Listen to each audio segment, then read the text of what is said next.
আসসালামু আলাইকুম রাসেল ভাই ও প্রিয় লিসেনার্স, আশা করছি আপনারা সবাই ভালো আছেন ও আল্লাহর অশেষ রহমতে সুস্থ আছেন।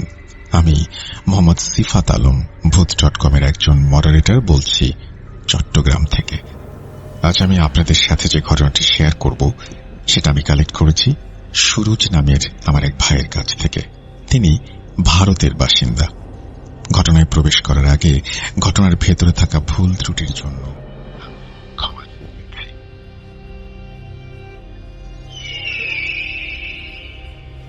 হিমাচলের ছোট ছোট পাহাড়ি গ্রামগুলো যেন পরাবাস্তব কোন স্বপ্নের ফ্রেম।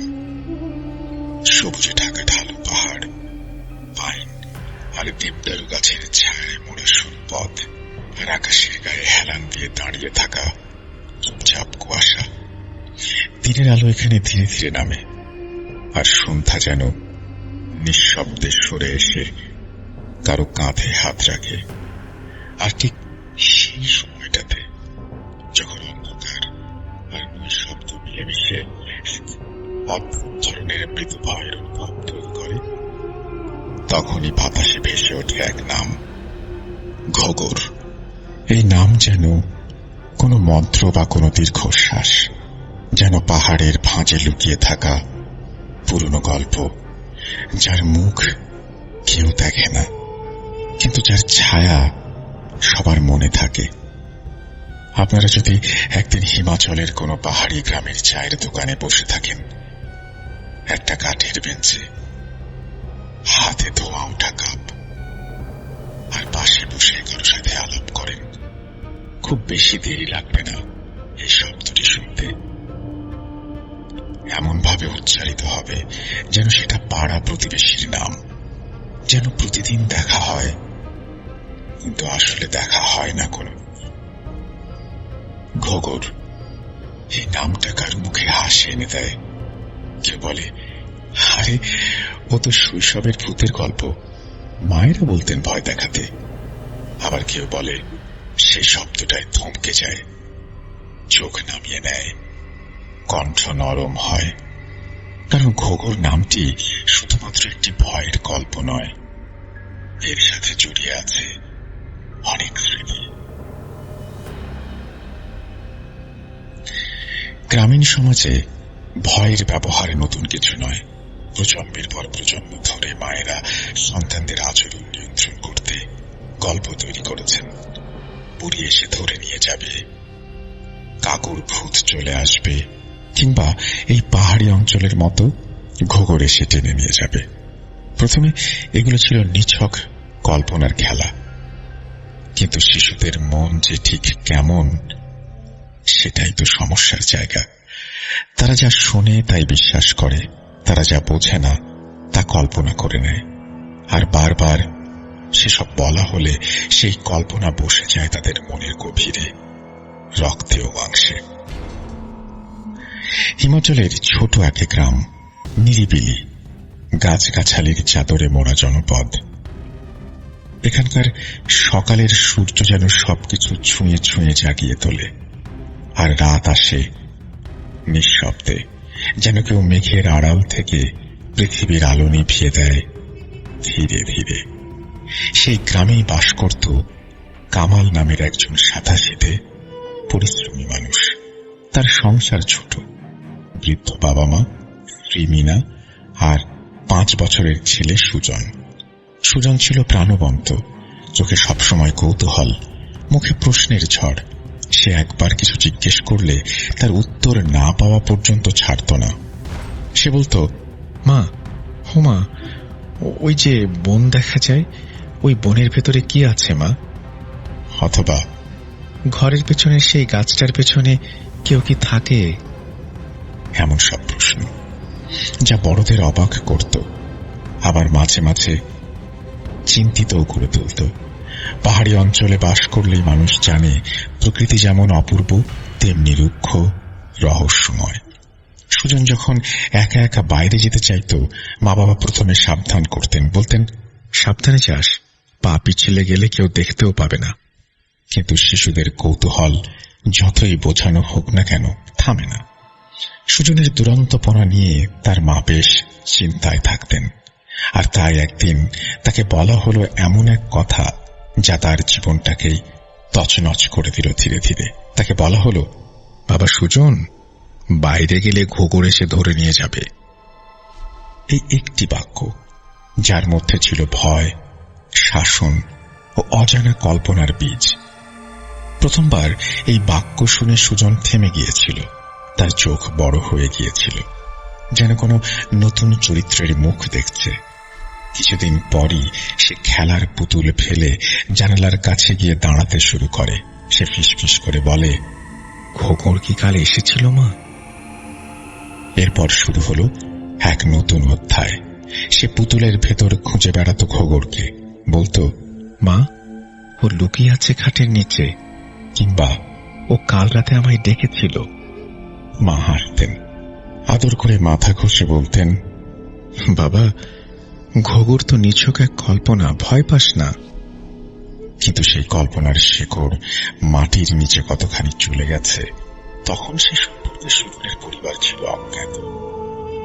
কিছুদিন পর থেকে সুজনের আচরণ বদলাতে লাগল। সে অনেক সময় বিছানায় চুপচাপ বসে থাকত, কখনো জানলার পাশে দাঁড়িয়ে বাইরের দিকে তাকিয়ে থাকত। তার চোখে জমে থাকত ক্লান্তি, মন যেন কোথাও গিয়েও আর কাছে ফিরে আসছে না। সে মাঝে মাঝে বলতো, মা, আজ ঘোগরের গলা শুনেছি আমি। ঘোগর বলছে সে জানে আমি কোথায় থাকি। সুজন রাতে ভালো করে ঘুমাতে পারত না। মাঝরাতে জেগে উঠে কাঁপতে কাঁপতে বলতো, ও জানে, ও জানে মা। তার চোখে যে ভয় ছিল তা কোনো গল্প নয়, তা ছিল এক বিশ্বাস। একদিন দুপুরে সুজনের মা মিনা রান্নাঘরে কাজ করছিলেন। হঠাৎ খেয়াল করলেন অনেকক্ষণ ধরে সুজনের কোনো সাড়া শব্দ নেই। খোঁজ নিয়ে গিয়ে দেখলেন সে খাটের নিচে লুকিয়ে কাঁপছে। মা জিজ্ঞেস করলেন, কিরে সুজন, কি হয়েছে?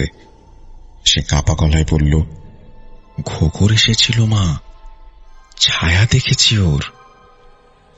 সুজনের কথা শুনে তার বাবা কামাল ভাবলেন হয়তো বয়সের সাথে এসব কল্পনা কেটে যাবে।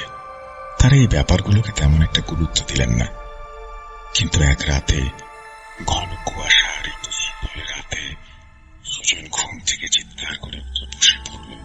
তার শরীর ঘামে ভেজা, হাত পা ঠান্ডায় জমে গেছে। সে বলছিল, সে এখানে এসেছিল মা, ঘোগর আমার মাথার কাছে দাঁড়িয়েছিল। সে বলছে, তুই এবার যাবি মা, মা, ঘোগর আমাকে নিয়ে যাবে, বাঁচাও আমাকে মা, বাঁচাও। বাবা মা ঘরে ছুটে এসে তাকে জড়িয়ে ধরলেন, কিন্তু তার শরীর ভেজা ভেজা। মা খেয়াল করলেন সুজনের কাপড় লাল তরলে ভরে যাচ্ছে। তার জামা খুলতেই মা আঁতকে উঠলেন। সুজনের বুক, পিঠ, কাঁধ জুড়ে লম্বা আঁচড়ের দাগ, যেন কেউ শাল গাছের গোটার মতো নখ দিয়ে কেড়ে দিয়েছিল। এত নিখুঁত ভাবে ছড়ানো দাগ, এত গভীর। ঘরের দরজা ভেতর থেকে বন্ধ ছিল, জানালা ছিল আটকানো, কোথাও কোনো চোর ঢোকার চিহ্ন নেই। তাহলে এই আঁচড়গুলো কোথা থেকে এলো? এই প্রশ্নের উত্তর কেউ দেয়নি। সেই রাত থেকে সেই গ্রামের বাতাসে ঘোগরের নামটা একটু বেশি গম্ভীর হয়ে ওঠে। লোকজন কথায় কথায় থেমে যায়। শিশুরা জানালা বন্ধ করে রাখে, আর কামালের বাড়িতে ভোর হতেই মা বাবা জানালার পর্দা টেনে দেয়। কারণ ঘোগর হয়তো তখন দাঁড়িয়ে ছায়ার আড়ালে জানলার বাইরে সুজনের জন্য অপেক্ষা করে আছে। কয়েকদিন পরের ঘটনা। হিমাচলের আকাশে তখনও ভোর হয়নি, কিন্তু সেই গ্রামে সূর্যের আলো আসার আগেও যেন কারো চোখে ঘুম ছিল না। কামালের বাড়ির সবাই উঠোনে বসা, আলাপের বিষয়বস্তু সেই ঘোগর। কিছুটা দূরে হুকনা টানতে টানতে চুপচাপ বসে আছে সুজনের দাদু। অনেকক্ষণ বাদে ধীরে ধীরে তিনি উঠে বললেন, আমি কাল রাতে উঠোনে উঠেছিলাম, জানো তো, একটা ছায়া দেখেছিলাম আমি, একদম সুজনের ঘরের পাশ দিয়ে চলে গেল নিঃশব্দে। ছায়াটার মাথায় দুইটা সুচালো শিং, জানি না কি সেটা। কামাল ও মিনার মুখ আতঙ্কিত হয়ে উঠল। এতদিন যেটাকে শিশুর কল্পনা বা বিভ্রম ভেবে এড়িয়ে গিয়েছিল, তা যেন এবার চোখের সামনে দাঁড়িয়ে ফিস করে বলে উঠল, আমি এসেছি। সেদিন ভোরেই তারা গ্রামের শিব মন্দিরে ছুটে গেলেন। পুরোহিত এলেন ঘরে। পুজো শুরু হল। ধূপ, ধুনো, ঘণ্টা, শঙ্খ আর মন্ত্রের আওয়াজে কিছুক্ষণের জন্য যেন ঘরের ভার হালকা হয়ে এলো। সুজনের বিছানায় সুজন ঘুমিয়েছিল, মুখে কিছুটা ক্লান্ত, যেন শরীর ফুটে বসল।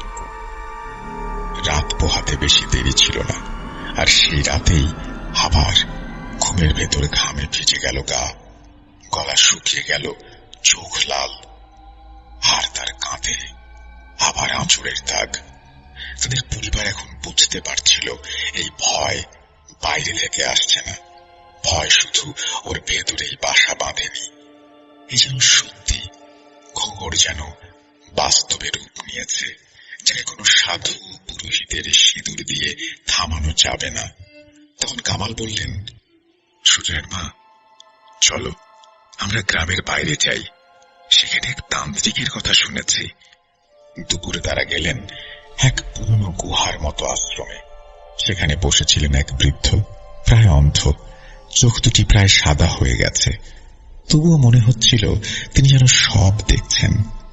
তার সামনে বসতেই তিনি চোখ বন্ধ করে বললেন, ছেলেটার উপরে ছায়া নেমেছে, ভয় তার ভেতরে ঢুকেছে। সে নিজেই এই সত্তাকে জন্ম দিয়েছে। সে শুধু আত্মা নয়, মনস্তত্ত্বের বন্দী জীবন। মিনা ফ্যাল ফ্যাল করে তাকিয়ে থাকলেন। বললেন, কি করা যায় এখন বাবা? সাধু বললেন, যে ভয় তোমরা ওর মনে ঢুকিয়েছ, সেটাই ওর জীবনকে তছনছ করেছে। এই ভয় ওর ভেতরে থেকে না তাড়াতে পারলে বাইরে যা করো সব বৃথা। মা বুঝতে পারলেন এই ভয় তার নিজেরই বানানো। সেই ছোট্ট ঘুঘোর কথাটি, যেটা একদিন ছিল মজার ছলে উচ্চারণ করা, সেটাই আজ দাঁড়িয়ে আছে সন্তানের জীবন আর মৃত্যুর মাঝে। এর পরের দিনগুলো আরো ভয়ঙ্কর হয়ে উঠল। সুজন চুপ করে বসে থাকত, মাঝে মাঝে চোখ বড় বড় করে তাকিয়ে বলতো, আজকে ওর পায়ে নখ দেখেছি মা। তার পায়ের নখ ছিল অনেক বড়, অনেক লম্বা, আগের বার এমন ছিল না। তার চোখে ভয় জমতে থাকে, ঠোঁট কাঁপত, খেলনা নিয়ে খেলত না। নিজের পুতুলগুলো ঘরের কোণে দাঁড় করিয়ে রেখে বলতো, শুনো, তোমরা কেউ কথা বলো না, ও কিন্তু রেগে যাবে। একদিন মা দেখলেন সে কাগজে কিছু একটা আঁকছে। এগিয়ে গিয়ে আঁচ করতে পারলেন পুরো কাগজ জুড়ে আঁকা এক বিশাল ছায়া মূর্তি। চোখে লাল আগুনের ঝোপ, হাতে নখ, নখে রক্তের দাগ, যে লেখা, ঘোঘর আমার বন্ধু। কিন্তু আজকাল কোনো কারণ ছাড়াই সে রেগে যায়। কিছুদিন পর সুজনের আচরণ আরো বদলে গেল। বাবার বুকের ওপর চড়ে বসে সে বুকে আঁচড় দিয়ে ক্ষত বিক্ষত করত। সেদিন রাতেই সিদ্ধান্ত নেওয়া হলো সুজনকে শেকলে বাঁধতে হবে। ডাক্তার, পুরোহিত, সাধু কোনো কিছুতেই কাজ হচ্ছে না। যদি কোনো পদক্ষেপ নেওয়া না হয়, তাহলে হয়তো একদিন সে বেরিয়ে যাবে সেই খোকরের সঙ্গে। গায়ে গামছা বেঁধে নরম ভাবে শেকল পরানো হলো। দরজা বন্ধ করে দেয়া হলো বাইরে থেকে। মা পাশে বসে কাঁদলেন, ফিস ফিস করে বললেন, তুই রাগ করিস না বাবা, আমি তোকে খুব ভালোবাসি।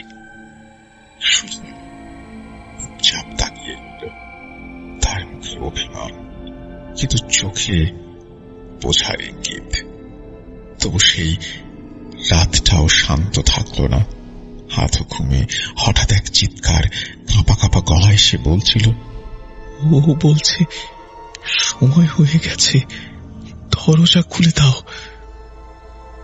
তার গলার স্বর একেবারে শুকনো। সে বিছানায় লাফালাফি করছে। মা কান্না করতে করতে পানি ছিটিয়ে দিল মুখে। কিছুক্ষণের মধ্যে সে নিঃশ্বাস হারিয়ে অচেতন হয়ে পড়ল। চোখ বন্ধ, ঠোঁট ফ্যাকাশে। সকালে পাড়ার এক বৃদ্ধা এলেন, বললেন, ছেলেটার মন এখন আর ওর নিজের মধ্যে নেই। ভয় ওর মনকে দখল করেছে। ওর কল্পনাটাকে বাস্তবে রূপ দিতে কোনো শয়তানের আগমন ঘটেছে, যাকে সে ঘোগর নাম দিয়েছে। ঘোগরের সঙ্গে এ ধরনের চুক্তি হয়ে গেছে ওর। এখন ও নিজের শরীরে একা নয়। এই কথা শুনে মা বাবা কাঁপতে লাগলেন। তার মানে সুজনকে এখন ঘোগরের ঘরে একটা শিশু, যে শুধু সামান্য কল্পনা করতে পারে, আজ সেই কল্পনার জন্য তার জীবন ধীরে ধীরে মৃত্যুর দিকে এগিয়ে যাচ্ছে। সেদিনের পর থেকে রাতগুলো হয়ে উঠল অসহনীয়। ঘর জুড়ে কুয়াশা, বাতাসে ভারী শব্দ। কারো ছায়া যেন জানালার পাশে দাঁড়িয়ে, কিন্তু চেয়ে দেখলে কেউ নেই। মাঝে মাঝে শেকলের আওয়াজ, পায়ের হালকা টান, ছাদের পাটাতনের ওপর কারো ধীরে হাঁটার শব্দ। এক রাতে সুজন ঘুমের মধ্যেই বলে উঠল, মা, আমার পিপাসা পেয়েছে। মা পানি নিয়ে ঘরে ঢুকলেন। সুজন ঘুমিয়ে, নিঃশ্বাস স্থির। তিনি বিছানার পাশে পানি রেখে মাথায় হাত রাখলেন। তার পা বরফের মতো ঠান্ডা। শরীরের ওপর কাপড় সরাতেই দেখলেন শিকল আলগা, কিন্তু তালা ঠিকঠাক। এত ভারী কিছু হঠাৎ এভাবে আলগা হয়ে যেতে পারে না। তিনি উঠে ঘর ছাড়লেন, কিন্তু তারপরেই শোনা গেল ট্যাক ট্যাক, শিকলের টান, যেন কেউ হাঁটছে ধীরে ধীরে, দরজার দিকে এগিয়ে আসছে। তারপর শোনা গেল ফুসফুস দুজন মানুষের গলা, হাসির আওয়াজ, রাগী স্বর, হঠাৎ থেমে যাওয়া। সব মিলিয়ে যেন ঘরের ভেতরে একটা গোপন সভা চলছে। মা ও বাবা একসাথে উঠে গেলেন। দরজার কাছে দাঁড়িয়ে তারা দেখলেন বাতাস যেন ঘরের ভেতর চলাফেরা করছে। দরজা খুলে ভেতরে ঢুকলেন। সুজন ঘুমিয়ে, জানলার পর্দা তুলছে, বাতাস চলাচল করছে, কিন্তু ঘরের ভেতর কোনো কিছু নেই। কিন্তু কিছু একটা ছিল, একটা দৃষ্টি। মায়ের মনে হলো ঘরের প্রতিটি কোণ থেকে কেউ তাদের দিকে তাকিয়ে আছে, অথচ কোথাও কিছু নেই। কিন্তু তবু সে না থেকেও আছে। সেই রাতে ঘরের জানালায় বাইরে থেকে কেউ 3 বার আঙুল ঠেকিয়ে টক টক টক আওয়াজ করল, কিন্তু বাইরে কেউ ছিল না। এখন ঘোগর আর শুধুমাত্র কোনো নাম নয়, সে হয়ে উঠেছে এক ছায়াময় শরীর, যে রাতের ঘুমে হেঁটে বেড়ায়, কল্পনার বুক চিরে বাস্তবে এসে দাঁড়ায়। আর শুধু সে এখন কেবল একটা শিশু নয়, সে এখন এক দরজা, যার উপাসে কিছু একটা অপেক্ষা করে আছে, হয়তো খবর। একের পর এক রাত কেটে যাচ্ছে নিঃশব্দে, নিঃশ্বাস চেপে। শুয়েছিল সবাই, কেউ ঘুমায়নি। মা বাবার চোখে রাত ভর জেগে থাকার ক্লান্তি, বুকের ভেতর চাপা এক কষ্ট। সেই রাতটায় তারা শুধু জানালার দিকে চেয়েছিলেন, কোন ছায়ার নামা দেখার জন্য নয়, বরং ছায়া যাতে আর না নামে সেই আশায়। পরদিন তারা ঠিক করলেন সুজনকে আর একা রাখবেন না, সে ঘুমাবে মা বাবার চোখের সামনে। সেই রাতে মোমবাতির আলোয় সুজনের মা তার কপালে স্নেহের চুমু এঁকে বসে থাকলেন তার পাশে। বাবা জানলার পাশে দাঁড়িয়ে পায়ের শব্দ শুনতে চাইলেন বাতাসের। সুজন কিছুটা চুপচাপ ছিল, কিছুটা শান্ত। তার চোখ ধীরে ধীরে বন্ধ হল, ঘুম যেন নামছিল ধীরে ধীরে। আজকে ভালো ঘুম হবে তো বাবা? হবে। এই দেখো বাবা, বাবা মা দুজনই তোমার সাথে আছে। সুমন বলল না, শুধু হালকা হাসল। এভাবে 2টি রাত কেটে গেল, কিন্তু তৃতীয় রাতটি ছিল আলাদা।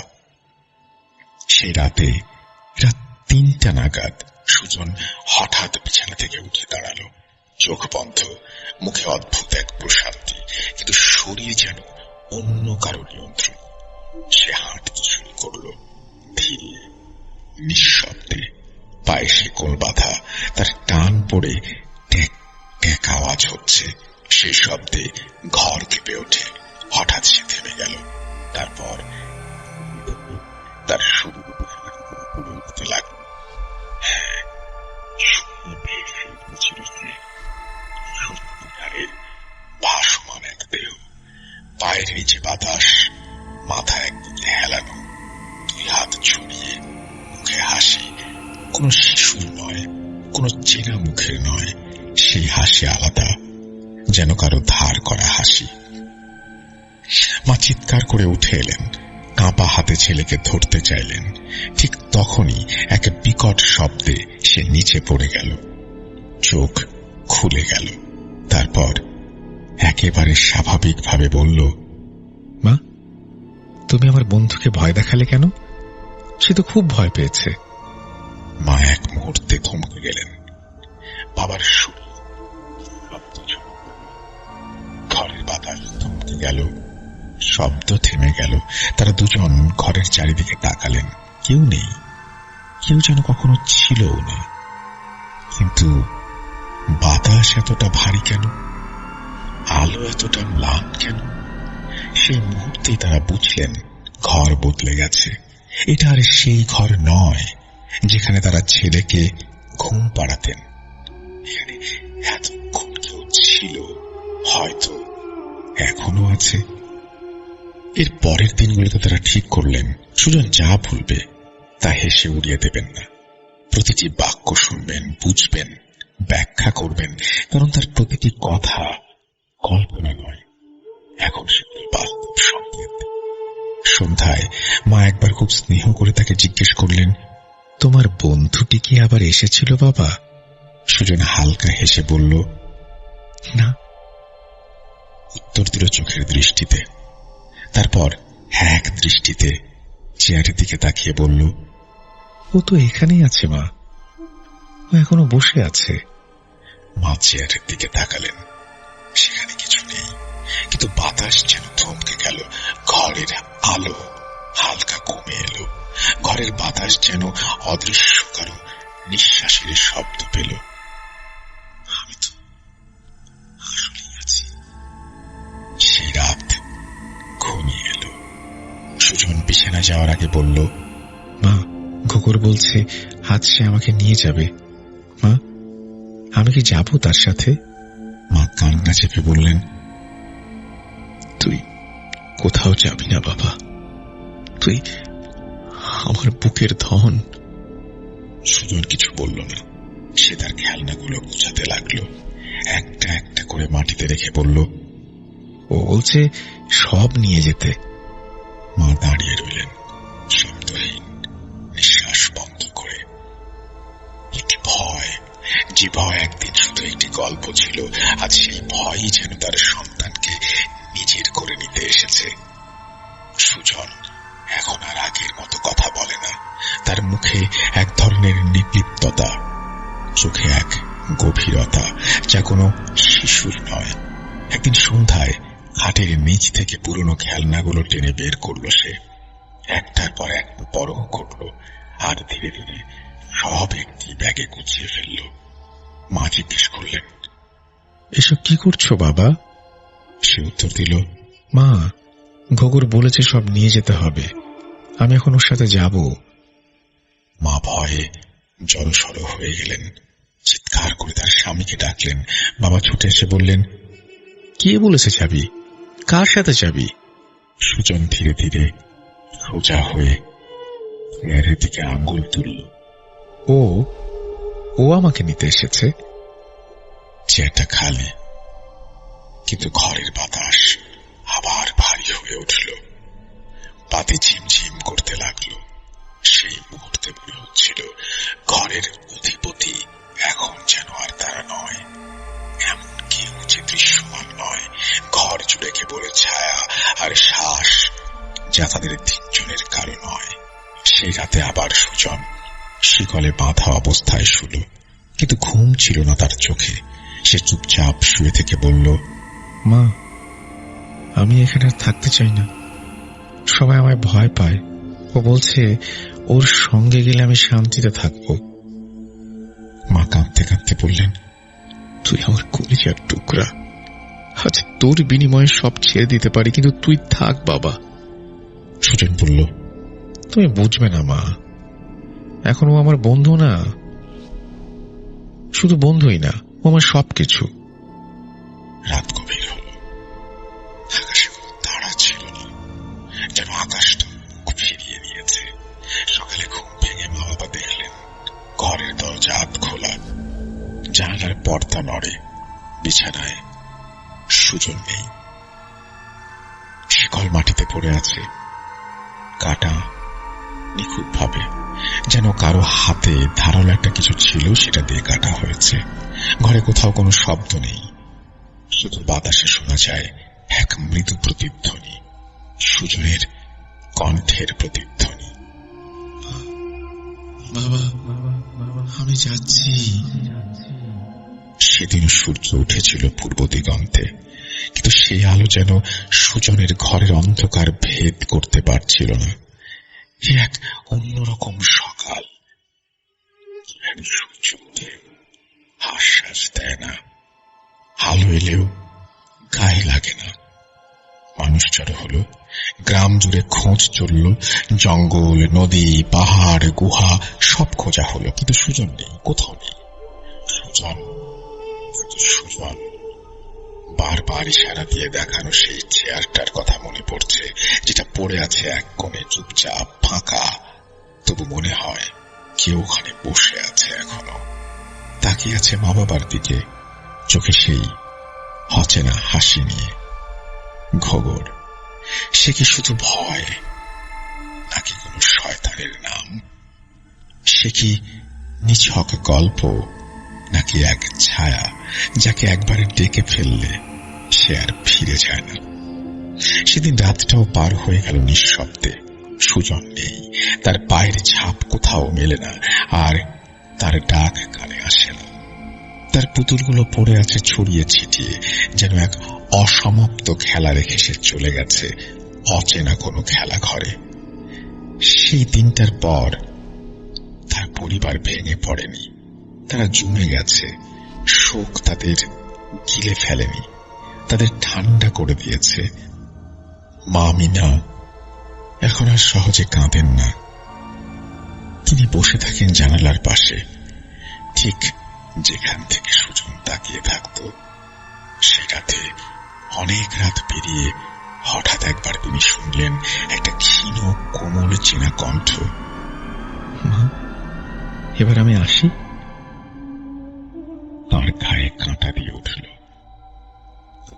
দাঁড়ালেন, জানলার পাশে এলেন, বাইরে তাকালেন। কুয়াশার পর্দা নেমে আছে পুরো উপত্যকায়, কোথাও কেউ নেই, শুধু বাতাস বইছে, কিন্তু তার শব্দে যেন কারো পায়ের ছাপ। তিনি কিছুই বললেন না, চোখ বন্ধ করলেন। চোখ বন্ধ করলেই মনে হয় একজোড়া ছোট্ট পা দৌড়ে যাচ্ছে বারান্দা থেকে ভেতরে, একটা ক্ষীণ হাসি ছড়িয়ে পড়ছে বাতাসে। এরপর থেকে মাঝে মধ্যে ভেসে আসে সেই কণ্ঠস্বর। কখনো দরজা খুলে যায়, কখনো পুতুল একটু নড়ে ওঠে, কখনো সুজনের খাটের নিচে শোনা যায় শ্বাস ফেলার শব্দ, ধীরে ধীরে, যেন কেউ ঘুমোচ্ছে। তারা জানেন সুজন আর ফিরবে না, তবু সে একেবারে চলে যায়নি। সে রয়ে গেছে, কোনোভাবে এই ঘরের বাতাসে মিশে গেছে। তার মায়ের শাড়ি আঁচলে বাবার নীরব দৃষ্টিতে সে আছে। ঘরের দেয়ালে আজও টিকে আছে সুজনের আঁকা সেই অদ্ভুত ছবিটি, এক লম্বা ছায়া মূর্তি, চোখে আগুনের ছায়া, হাতে বিশাল নখ, মাথায় সুচালো শিং। ছবির কোনায় ছোট হাতের কাঁপা কাঁপা অক্ষরে লেখা, ঘোগর। সেই ঘরটি এরপর কেউ আর ব্যবহার করেনি। তার দরজা বন্ধ থাকে দিনের বেশিরভাগ সময়, কিন্তু রাত নামলে কেউ না কেউ জানলার বাইরে অজানা কোনো ছায়া দেখেছে, কেউ শুনেছে পায়ের আওয়াজ। গ্রামের লোকেরা এখন রাত হলে ওই রাস্তা ধরে হাঁটেননি। এক একজন দূর থেকে আঙুল তুলে বলেন, ওই ঘরটা নাকি সুজন রেখে গেছে তার বন্ধুর জন্য, ঘোগরের জন্য। এই ঘটনাটি এখানেই শেষ হওয়ার কথা ছিল না, কিন্তু বাস্তবে ঘটনায় শেষ বলে কিছু থাকে না। আজ আমি আপনাকে এই ঘটনাটি বলছি শুধু ভয় পাওয়ানোর জন্য নয়। এই গল্পটি একটি সতর্কতা, এটা একটা আয়না, একটা শিক্ষা। আপনি যদি কখনো আপনার সন্তানকে ভয় দেখিয়ে কিছু বোঝাতে চান, তবে একটু থামুন, ভাবুন আপনার বলা সেই বাক্যটি একদিন আপনার সন্তানের কল্পনার ঘরে বাসা বাঁধবে কিনা। ভয় একটি অস্ত্র, তবে এই অস্ত্রের ফল ছুরি থেকে ধারালো।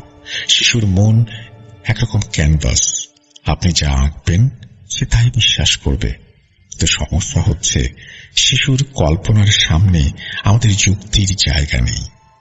তারা যে কল্পনা, তারা যে চরিত্রগুলোকে ভয় পায়, সেই চরিত্রকে তারা জীবন দিয়ে সত্যি করে ফেলে। আপনি যদি তাকে বলেন ঘোগর এসে ধরে নিয়ে যাবে, তবে একদিন সে জানালার পাশে দাঁড়িয়ে থাকবে তাকে নিয়ে যাওয়ার অপেক্ষায়। সুজন হয়তো কল্পনা করেছিল, কিন্তু সেই কল্পনা একদিন অশুভ কোনো ছায়ায় পরিণত হয়ে উঠেছিল। সে যার অস্তিত্ব বিশ্বাস করেছিল, আর তার সঙ্গে সে চলে গেছে, ফিরে আসেনি। আমরা বড়রা ভাবি একটু ভয় দেখালে ক্ষতি কি, কিন্তু ভয় কখনো একটু হয় না। ভয় একবার জন্ম নিলে সে রূপ নেয়, নিজের হাত পা গজায়। এই ঘটনার চরিত্রে হয়তো আপনিও আছেন। আপনি যদি চোখ বন্ধ করেন, শুনতে পাবেন পাহাড়ি হিম হাওয়ার শব্দ, দূর থেকে কোনো বনো পাখির ডাক, আর নিঃশব্দে একটি ছোট্ট কণ্ঠস্বর, মা আমি আসি। প্রিয় লিসেনার্স, আজকের ঘটনাটি বেশ আলাদা। আমি নিজে যখন শুনছিলাম তখন কেন জানি না আমিও ঘোগরকে যেন দেখতে পাচ্ছিলাম, সুজনের অবস্থা অনুভব করতে পারছিলাম। ভয় এমন এক জিনিস যার পরিণতি কখনো ভয়ানক হয়ে যেতে পারে, কেননা ভয় আমাদের মস্তিষ্ক থেকে আমাদের মনে প্রবেশ করে, আমাদেরকে গ্রাস করে ফেলে। আজকের মতো বিদায় নিচ্ছি, ফিরে আসবো নতুন কোন এপিসোডে নতুন কোন ঘটনা নিয়ে। আসসালামু আলাইকুম। আসসালামু আলাইকুম রাসেল ভাই এবং প্রিয় শ্রোতা বন্ধুরা, আশা করি আপনারা সকলে ভালো আছেন এবং সুস্থ আছেন। আমি মোহাম্মদ সাবিত আলম বলছি ময়মনসিংহ বিভাগ থেকে। আমি আজকে আপনাদের সামনে হাজির হয়েছি নতুন একটি ঘটনা নিয়ে, যেই ঘটনাটি আমি কালেক্ট করেছি ইরাম নামের একজন আপুর কাছ থেকে।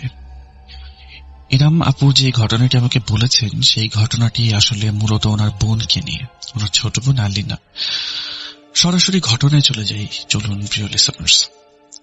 তো ইরাম আপু যা বলেছেন যে ওনারা দুই বোন এবং ওনার বয়স তখন 14 বছর ছিল এবং ওনার বোনের বয়স ছিল তখন 10 বছর। এজ ডিফারেন্স থাকার পরেও ওনাদের দুই বোনের মধ্যে সম্পর্কটা ছিল খুবই সুন্দর, খুবই ভালো একটা সম্পর্ক। আলিনা এমন একটা মেয়ে ছিল যে সারাদিন কারো না কারোর সাথে কথা বলতো। কখনো হয়তো পারি যে মার সাথে কথা বলছে, কখনো বাবার সাথে, আবার কখনো ইরাম আপুর সাথে। এছাড়াও কাজের মহিলাদের সাথে ওর খুব ভালো একটা সম্পর্ক ছিল। মেয়েটা খুব দয়ালু ছিল। কিন্তু হঠাৎ করেই একদিন আস্তে আস্তে আলিনার যে স্বভাব আচরণ আছে সেগুলো কেমন যেন চেঞ্জ হয়ে যায়। আলিনার যত ধরনের সমস্যাই হোক বা যাই হোক, ও সবসময় ইরাম আপুর সাথে শেয়ার করত। একদিন আলিনা এবং ইরাম আপু দুজনে একই স্কুলে পড়াশোনা করতেন এবং একদিন স্কুল থেকে ফেরার পথে উনি দেখলেন কি যে আলিনা খুবই সিরিয়াস টাইপের মুডে রিক্সায় বসে আছে। তো উনি জিজ্ঞাসা করলেন যে কি ব্যাপার আলিনা, তুমি তো প্রতিদিন তোমার স্কুলে কি হলো, কোন টিচার কি বলেছে, কোন টিচার কি পড়িয়েছে, কোন ফ্রেন্ডের সাথে কি হয়েছে, সবকিছুই তো আমাকে তুমি বলো। আজকে এমন কি হলো যে তুমি কিছু বলছো না? আলিনা কোনো কথা বলে না। ইরাম আপু চিন্তা করলেন যে আলিনার জ্বর হলো কিনা। এই কথা চিন্তা করে উনি কি করলেন, আলিনার মাথায় হাত দিতে লাগলেন। কিন্তু আলিনা কি করলো, হাতটা ঝাটকা দিয়ে সরিয়ে ফেলে দিল। উনি তখন আলিনাকে বললেন যে আলিনা, এটা কেমন বেয়াদবি, তুমি তো কখনো এরকম করো না। এগুলি তুমি কোত্থেকে শিখছো? তখন আলিনা বলল কি যে, চুপ করো, আমাকে একা থাকতে দাও। তো এই কথা শুনিয়ে ইরাম আপু কিছুটা কষ্ট পেয়ে গেলেন এবং উনি তখন আর আলিনাকে কিছু বলেন না। উনিও চলে গেলেন আর কি, রিক্সাতে দুজন একসাথে বাসায় ঢোকার পরে উনি দেখলেন আলিনা সরাসরি নিজের রুমে চলে গেল, আর আপু নিজের মতো নিজের রুমে গেলেন। গোসল করে এসে উনি খাবার টেবিলে বসলেন ওনার আম্মুর সাথে। তো ওনার আম্মু তখন ওনাকে জিজ্ঞেস করছেন যে, তোমার ছোট বোন কোথায়? তো উনি বললেন কি, ওর মনে হয় আজকে মন মেজাজটা খুব বেশি একটা ভালো না, ও আমার সাথে বেয়াদবি করেছে। তো এই কথা শুনে ইরাম আপুর আম্মু উপরে চলে গেলেন আলিনাকে দেখার জন্য, এবং যখন উপরে গেলেন তার 2-3 মিনিট পরেই উনি ডাকা শুরু করলেন ইরাম আপুকে, কারণ ইরাম আপু তখনও খাওয়া দাওয়াতেই ব্যস্ত ছিলেন। তা ওনার মায়ের ডাক শুনে উনি যখন উপরের দিকে চলে যান তখন দেখেন যে ইরাম আপু আর ওনার আম্মু দেখেন যে আলিনা অজ্ঞান হয়ে পড়ে আছে বিছানায়, কোনো রেসপন্স করছে না। তো সাথে সাথে ওকে হসপিটালে নিয়ে যাওয়া হয়, এবং তখন ওনার বাবাকেও কল দিয়ে জানানো হয় যে আলিনার এরকম অবস্থা। তো ওনার বাবা হসপিটালে চলে আসেন। ডাক্তাররা ওনাকে স্যালাইন দেয় এবং বলে যে ডিহাইড্রেশনের কারণে আর অত্যাধিক গরমের কারণে সে সেন্সলেস হয়ে গেছে। কিন্তু তখন দিন আসলে এত বেশি গরমও ছিল না, আর এর থেকে বেশি গরমও পার করেছে আলিনা। তারপরও ডাক্তারের কথার উপরে কি বলা যাবে।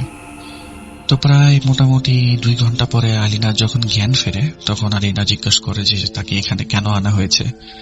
তখন ইরাম আপুর আম্মু ওকে কিছুটা সান্ত্বনা দিয়ে বলে যে, তোমার আসলে শরীর খারাপ হয়েছিল, তো তাই ডাক্তার আঙ্কেলের কাছে চেক আপ করাতে আনছি, চিন্তার কোনো কারণ নাই। তো আলিনা বিছানা থেকে ওঠার অনেক চেষ্টা করলো, কিন্তু সে উঠতে পারছিল না, কারণ তার শরীর আসলে খুবই টায়ার্ড ছিল। ডাক্তার বলল মোটামুটি 2-3 দিন এখানে থাকতে হবে টু গেট রিকভার্ড। মোটামুটি 2-3 দিন সেখানে তারা থাকলেন। ওয়ার্ডে শিফট করা হলো আলিনাকে, এবং ওখানে থাকার পরে মোটামুটি যখন আলিনা চলতে ফিরতে পারছে তখন তাকে ডিসচার্জ করে বাসায় নিয়ে আসা হয়। কিন্তু বাসায় আসার পরে আলিনার অবস্থা একরকম বদলেই গেল। যেমন ওর রুম থেকে কোথাও বেরোতো না, হয়তো কখনো ছাদের দিকে তাকিয়ে আছে, ছাদ দেখছে, ফ্যান ঘোরা দেখছে, আবার কখনো ঘুমাচ্ছে। খাওয়া দাওয়ার প্রতি তার কোনো ধরনের লোভ নেশা কিচ্ছু নাই। ইরাম আপুর আম্মু যদি জোর করে খাওয়াতেন গিয়ে তাহলে খেত, আর না হলে খেত না। কোনো জায়গায় যায় না, ডাইনিং রুমে আসে না, টিভির রুমে যায় না। কাজের যে খালার সাথে তার খুব ভালো সম্পর্ক ছিল, ওনার সাথেও কোনো ধরনের কোনো কথাবার্তা যোগাযোগ কিচ্ছু নেই। তো এমন অবস্থায় ইরাম আপুরদেরকে ডাক্তার যে আগে দেখানো হয়েছিল আলিনাকে, ওই ডাক্তারের পরামর্শে আলিনাকে দেখানো হলো একজন সাইকিয়াট্রিস্ট।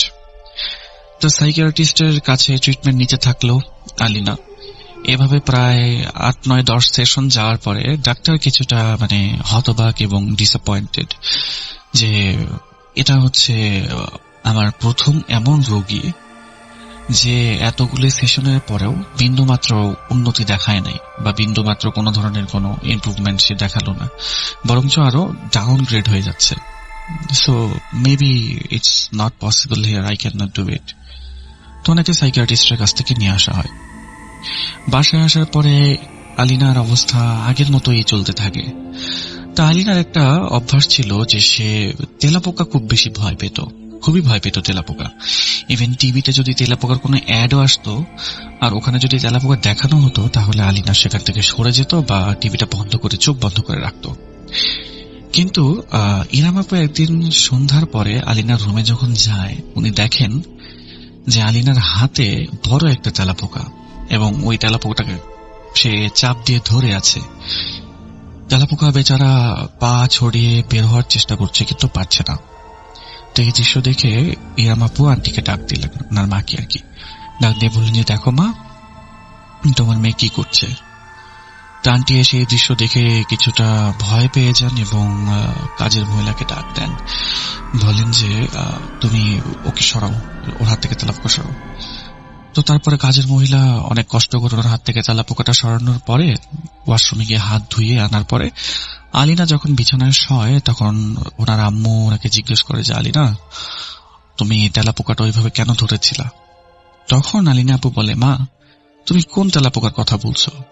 আমি কেন তেলাপোকা ধরবো? তুমি জানো না আমি তেলাপোকা কেমন ভয় পাই? আমি তো কোনো তেলাপোকা ধরি নাই, কি বলো এগুলো? তো এই কথা বলে আলিনা অপর পাশে ফিরে ঘুমিয়ে পড়ল। তো অনেক ডাক্তার দেখানো হলো, মাঝখানে অনেক কিছুই চিকিৎসা করানো হলো, কিন্তু কোনো লাভ হচ্ছিল না। এই পর্যায়ে একদিন ওনাদের কাজের যে মহিলা ছিল উনি আলিনা আপুর আম্মুকে ডেকে বললেন যে, আপা, আমার মনে হয় আসলে ছোট আপুর সাথে কোনো জিন ঘটিত বা জাদু ঘটিত কোনো সমস্যা হচ্ছে। আপনারা চাইলে কোনো পীর ফকির বা হুজুর দেখাতে পারেন কিন্তু।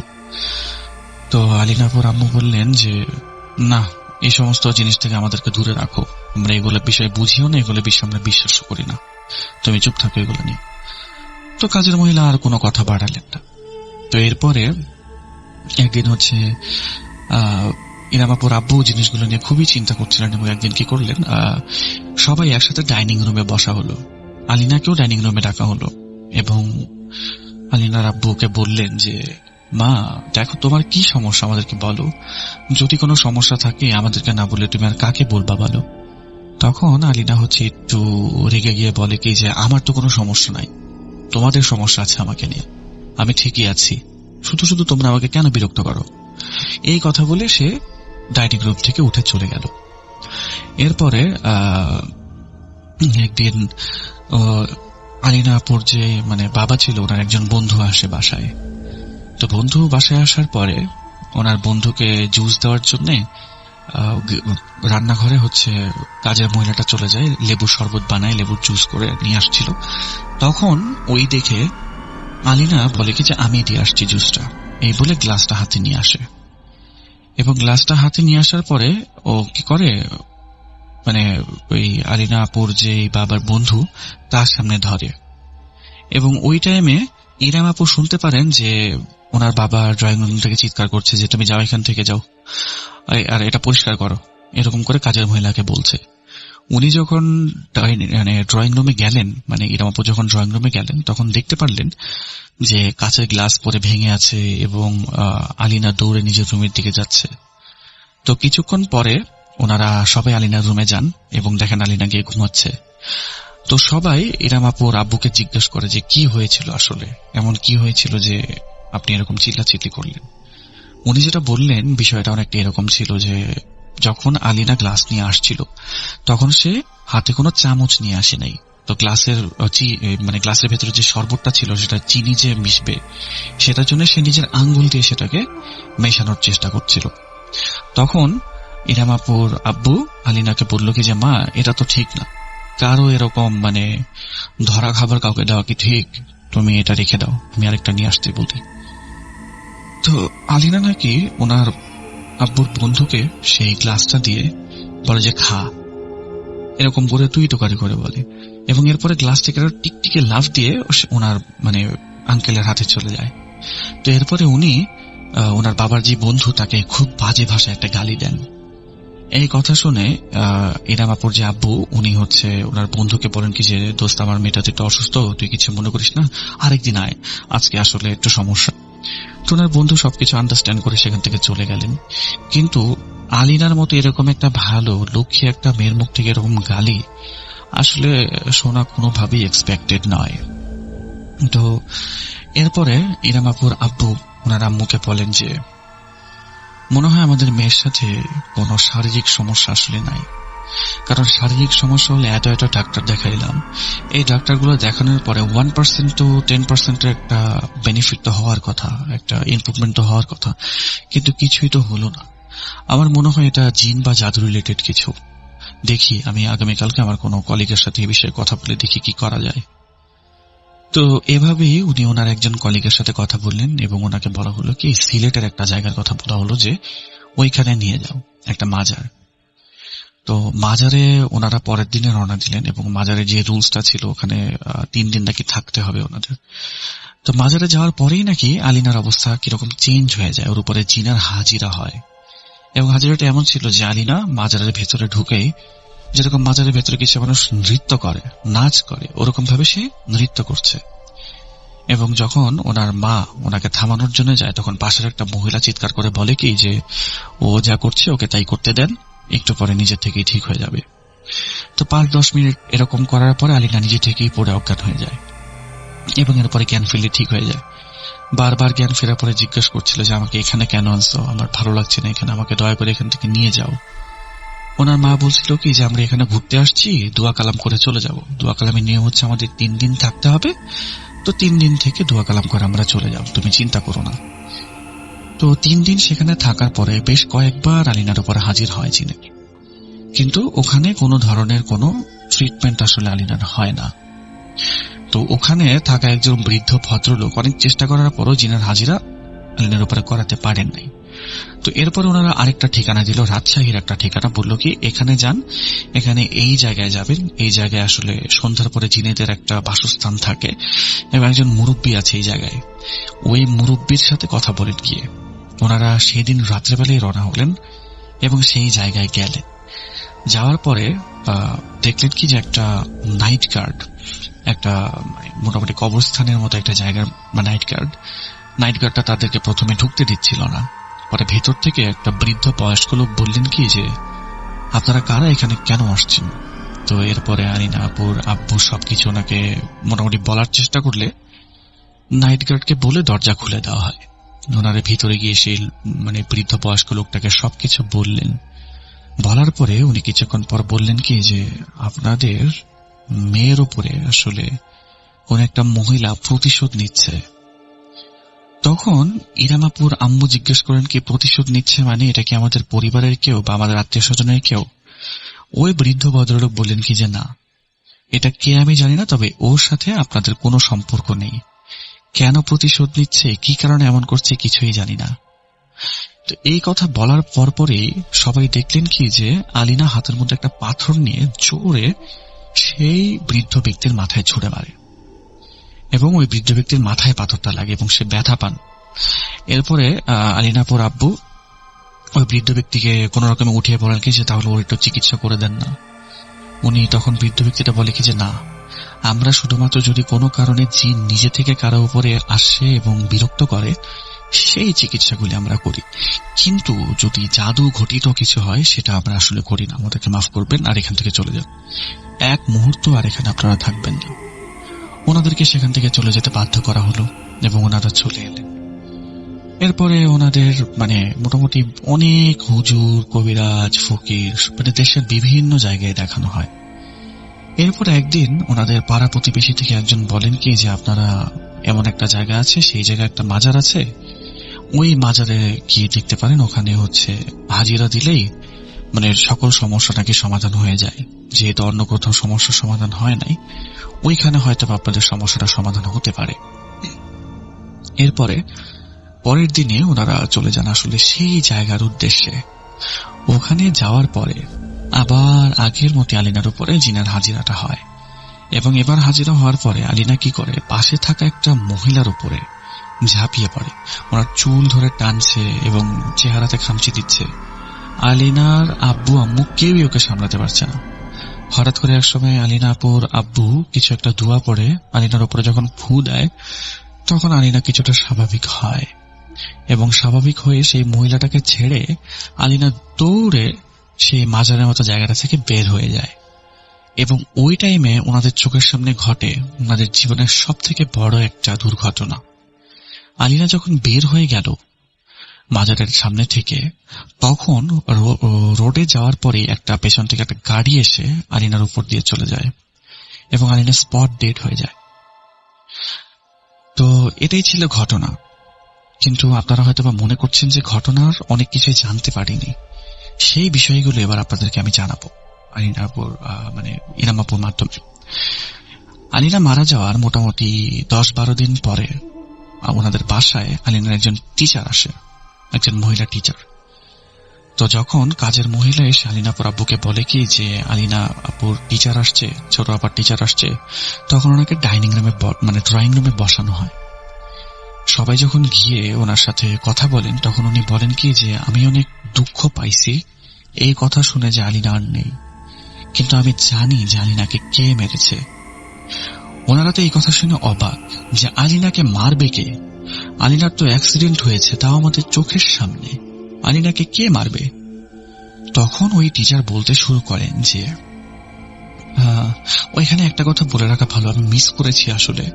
ওই যে বয়স্ক ব্যক্তির সাথে দেখা করতে গেলেন, ওখানে যে ব্যক্তিটা বললেন যে আপনার মেয়ের উপরে করে একটা মহিলা প্রতিশোধ নিচ্ছে, এরকম কিছু একটা, তখন ওই লোকটা এটাও বলেছিলেন যে স্কুলে কি আপনার মেয়ের সাথে কোনো সমস্যা হয়েছিল কি না, এই কথাটা ওই ব্যক্তিটা জিজ্ঞাসা করেছিলেন।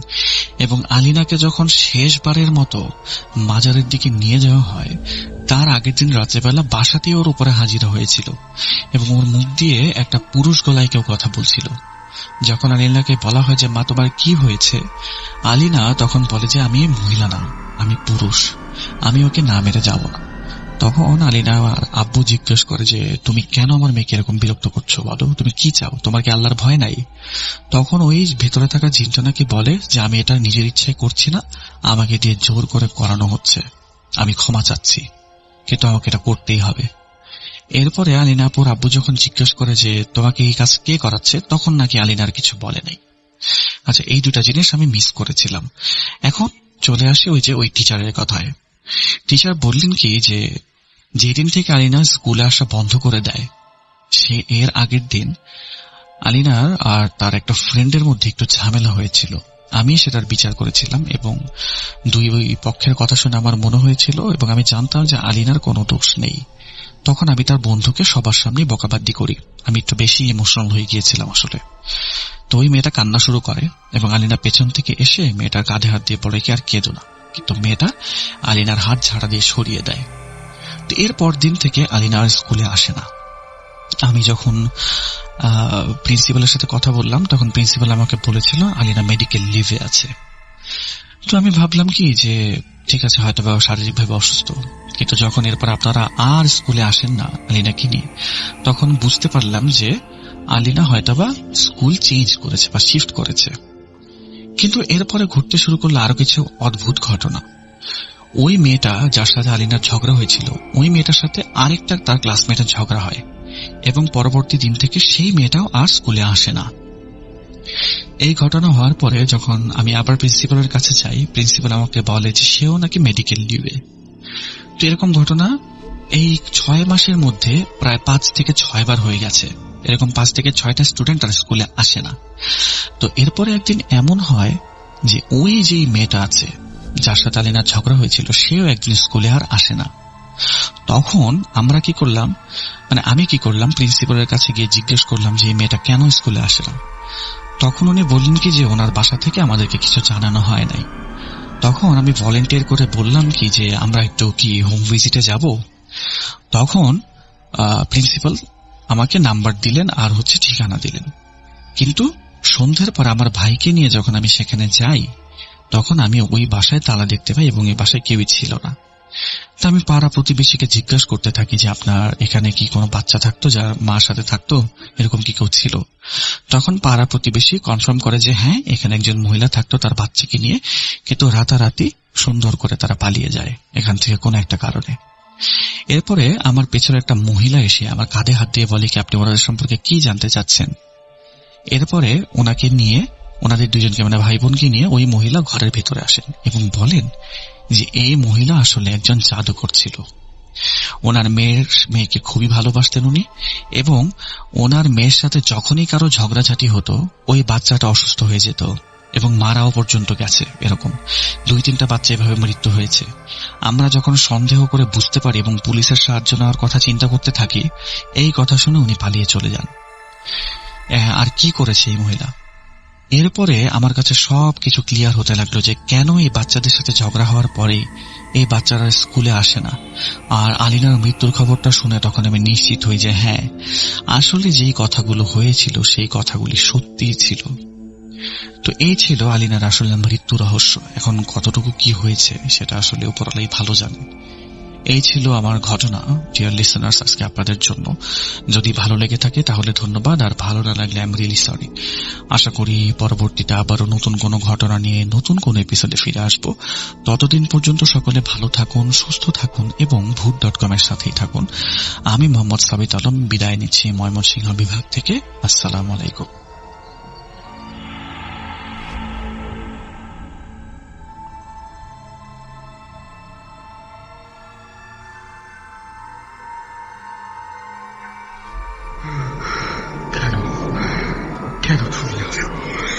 আমি শুধু তোমার সাথেই থাকতে চাই।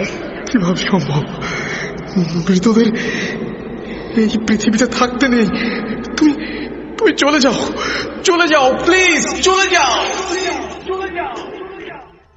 সবটাই কি ইলুশন, নাকি অন্য জগতের কেউ কখনো হাজির হয়ে যায় চোখের পলকে? ভূত.com with Russell। আপনাদের সবাইকে স্বাগত জানাচ্ছি। আমি রাসেল। আশা করছি আপনারা সবাই ভালো আছেন, ভালোর দলে আছেন। আমিও ভালো আছি, ভালোর দলে আছি।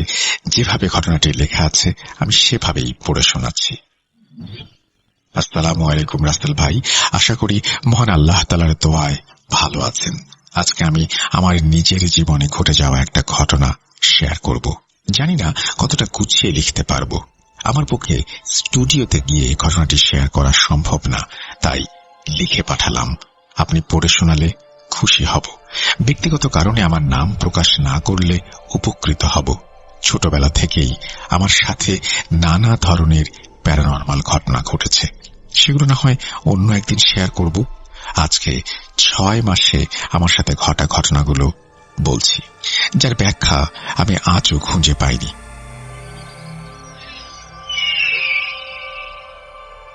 2022 অগাস্ট মাসে আমার বিয়ে হয়। আমার এবং আমার হাজবেন্ডের 3 বছরের রিলেশনশিপ, এবং পরবর্তীতে বিয়ে হয়ে শ্বশুর বাড়িতে আসার পরের দিন আমি আমার রুমে ঘুমিয়েছিলাম। দুপুরবেলা রুমের দরজা লক করা ছিল। ঘুমের এক পর্যায়ে হঠাৎ কেউ আমার কানের কাছে ফিস ফিস করে আমার নাম ধরে ডাকে। আমি এতটা ভয় পেয়ে যাই যে আমি লাফ দিয়ে ঘুম থেকে উঠি এবং দেখি আমার পাশে কেউ নেই। সেদিন আমি অসম্ভব ভয় পেয়ে যাই। তারপর থেকে আস্তে আস্তে শুরু হয় প্রতিনিয়ত কোনো না কোনো ঘটনা।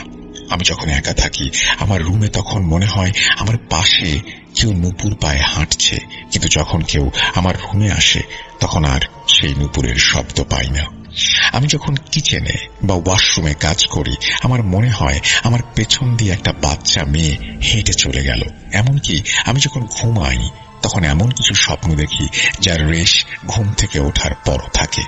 যেমন আমার বুকে অনেকে ব্যথা থাকে, মনে হয় কি আমার বুকের ওপরে চাপ দিয়ে বসেছিল। এর মধ্যে আমি হঠাৎ করেই কনসিভ করি। আমার হাজবেন্ড তার অফিসের কাজের সুবাদেই বাড়ি থেকে দূরে থাকতেন। আমি রাতে একা ঘুমাতে পারতাম না, তাই বাড়ির কেউ না কেউ আমার সাথে ঘুমাতো। বেশিরভাগ সময় আমার ননদের মেয়ে আমার সাথে রাতে থাকতো। সামনে তার ইন্টারমিডিয়েট পরীক্ষা এবং সে কারণেই ও আজানের সময় উঠে অন্য রুমে গিয়ে পড়তে বসত। ও রুম থেকে বের হয়ে যাওয়ার পর আমি স্পষ্ট শুনতে পেতাম আমার রুমের জানালার পাশে কেউ ভীষণ রাগান্বিতভাবে নিঃশ্বাস ফেলছে। কনসিভ করার পর এক সন্ধ্যায় আমার শরীরটা ভীষণ খারাপ করে। রাত বাড়ার সাথে সাথে আমার শরীর আরো খারাপ হতে থাকে। সেদিন রাতে ঘুমানোর পর হঠাৎ করে 2টার দিকে আমার ঘুম ভেঙে যায়, কারণ আমি স্পষ্ট শুনছিলাম একজন পুরুষ কণ্ঠ আমার নাম ধরে ডাকছে। ডাক শোনার সাথে সাথে আমি ঘুম থেকে উঠে যাই এবং আমার পেটে ও কোমরে প্রচন্ড ব্যথা অনুভব করি এবং পরবর্তীতে আমার মিসক্যারেজ হয়ে যায়। তারপর থেকে আমি একা থাকলে বিভিন্ন কণ্ঠস্বর শুনতে পাই যারা আমাকে ডাকে এবং তারা আমাকে আমার নাম ধরে ডাকে। বিভিন্ন অদ্ভুত স্বপ্ন দেখি। যখন আমি আমার বাবার বাড়িতে যাই তখন আমার শ্বশুর বাড়ির জন্য মন খারাপ লাগে, আমার হাজবেন্ডকে মিস করি। কিন্তু যখন শ্বশুর বাড়িতে আসি তখন আমার মনে হয় আমি এই বাড়িতে থাকতে পারছি না। এই বাড়িতে আমার ভীষণ বিরক্ত লাগছে। এই বাড়ির কাউকে আমার সহ্য হচ্ছে না। এমনকি আমার হাজবেন্ডের সাথেও আমার কোনো কারণ ছাড়াই ঝগড়া লেগে যায়। খুব জেদ উঠে যায় তার ওপর। আমি জানি না আমার সাথে এগুলো কেন ঘটছে। প্রথমেই বলেছি ছোটবেলা থেকেই আমার বিভিন্ন সমস্যা ছিল। এগুলো কি সেই কারণে আমার মনে হচ্ছে কিনা তার উত্তর আমি আজও জানি না। ঘটনাটা শেয়ার করলে আপনাদের কাছে কৃতজ্ঞ থাকব। এই বলে তিনি তার ঘটনা শেষ করেছেন এবং সেখানে তিনি তার নাম দিয়েছেন, সবকিছুই দিয়েছেন। আমি সেই ডিটেলে যাচ্ছি না, কারণ উনি নিষেধ করেছেন। আমরা চলে যাব আমাদের পরবর্তী ঘটনায়।